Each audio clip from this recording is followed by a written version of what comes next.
A shame for humanity everywhere. A dark era of recent abductions and enforced disappearances in Bangladesh started in 2009. Since then, children are in tears for their fathers. Wives have been crying for years for their husbands. Parents' eyes are still longing to see their sons once more. Bangladesh's law enforcers took these people away. Nobody knows where they are. Some secret investigation reports from international media, such as Deutsche Welle, suggest that the abducted individuals are being held in a secret detention centre known as Aina Ghor, House of Horror, operated by the Bangladesh Defence Forces Intelligence. International calls for investigations by the United Nations have been repeatedly denied. The current unelected dictator of Bangladesh has ignored numerous requests from United Nations and international human rights organisations. Located in South Asia, Bangladesh is home to almost 200 million people.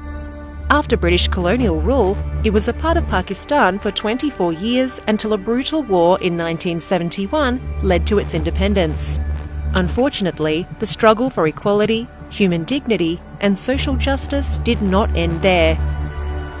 People's hope for a democratic and fair system was shattered immediately after independence. The first government, led by Sheikh Mujibur Rahman, established a one-party dictatorship. For the first time, thousands of people were victims of extrajudicial killings and enforced disappearances. The most notable cases were the abduction of Dr. Azharuddin, Zahir Raihan, and Aftabuddin. Dr. Azharuddin was an elected MNA from Awami League in 1970 and was later nominated to contest election against Sheikh Mujib from the Bola electorate in 1973. He was abducted before the election. Zahir Raihan was a renowned intellectual, writer, and filmmaker. Their whereabouts remain unknown until today. Aftabuddin was the executive editor of a national newspaper, Gonakontho, and fortunately, he managed to return after being abducted.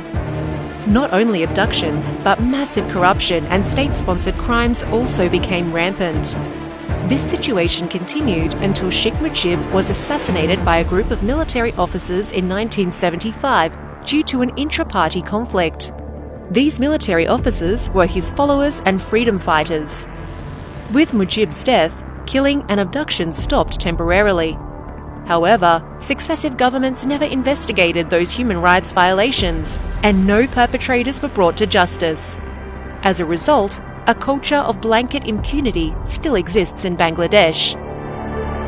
In 1991, the end of a military dictatorship created opportunities for democratic practices in the country.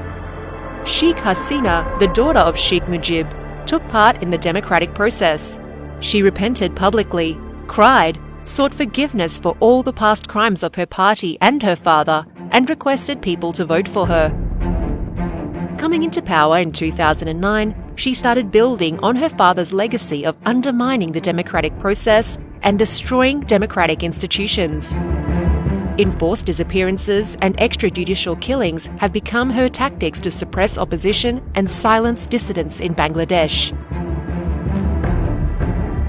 Most notable cases of abductions during Sheikh Hasina's rule were prominent politician Ilyas Ali, Brigadier General Aman Azmi, Barrister Aman, Trade Union leader Aminul Islam, Ward Commissioner Chowdhury Alam, student leader Muhammad Sohel, university student Al Muqaddas, and Muhammad Wali Ullah. Bangladesh is now known as the world capital of enforced disappearance. The Rapid Action Battalion, police, and detective branch didn't only abduct opposition political leaders, they also went after ordinary citizens and even young students. As time passed, more and more people were kidnapped and lost forever. International human rights groups have kept track to some extent and found that 619 were victims of enforced disappearance from January 2009 to June 2022. However, the actual number is undoubtedly much bigger. It's hard to know the exact count because families are always being watched in person and online. Intimidation and threats have become a regular part of their daily lives. For many years, they were told their beloved ones would never return, or even another family member would be abducted if they went public with such a complaint. This threat makes it hard for them to speak up against the people and the state machinery that took their loved ones. If someone raises their voice from outside the country, their family members inside the country face arrests and torture. You may wonder why the victims are so scared. Can't they go to the judiciary for help? The answer is a big no. For the victims to get justice, the criminal justice institutions must be competent, professional, and independent from political influence. Sadly, these things are missing in Bangladesh under Sheikh Hasina's rule. All judges have been selected and appointed based on their loyalty to her. Sheikh Hasina has transformed criminal justice institutions, the police force, defence and government departments into her own instruments of oppression. The officials who are supposed to help general people, like the Attorney General's office and judges, consistently and publicly support and assist the criminals instead. The Sheikh Hasina regime rewards perpetrators with prestigious positions, promotions and awards. Injustice, impunity, inhumane and degrading treatment are now commonplace in Bangladesh. The victims' cry for justice remains unanswered. The doors to justice in domestic jurisdiction remain closed shut. Millions of Bangladeshi people now beg for intervention from the international community and humanitarian authorities. On 10th December 2021, the United States Treasury Department sanctioned the Rapid Action Battalion, the elite paramilitary force of Bangladesh, including its 7 high-ranking officers, for serious human rights violations. This sanction brought some hope to the victims' families. However, enforced disappearance in Bangladesh did not stop, and the suppressed cry for justice still continues. 2012 সালের 17 April আমার স্বামী ইলিয়াস আলী আমাদের বাসার সামনে বনানী 2 নম্বর road থেকে গুম হয়ে যান।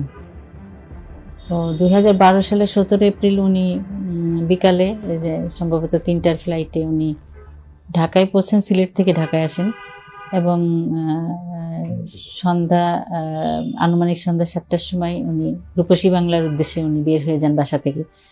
তো উনি যখন বাসা থেকে ফিরেন তখন ওনাকে বাসার সামনের রাস্তা থেকে দুই দিক থেকে দুটি সাদা মাইক্রোবাস, কিছু সাদা পোশাকধারী ছিল, তারা ওনাকে গাড়ির গতিরোধ করেন এবং ওনাকে জোরপূর্বক ওখান থেকে ওনাকে এবং ওনার ড্রাইভার আনসার আলী সহ ওনাকে তুলে নিয়ে যান ওখান থেকে।